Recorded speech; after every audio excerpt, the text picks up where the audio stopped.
We checked this Toyota axio air conditioning system and we realized that the condenser in front of the radiator is leaking. What we're going to do now is remove the condenser and weld it and reinstall it back.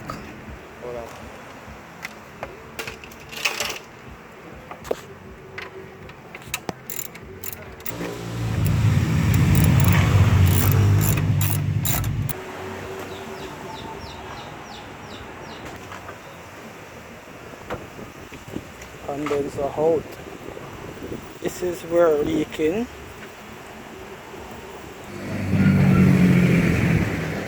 We finished weld it, so it's time to reinstall back the condenser. We reinstall back the condenser, no more leak on the system, so it's time to regas. We finished regassing. You can see the low side pipe sweating. Just gonna check inside now. AC blowing cold again.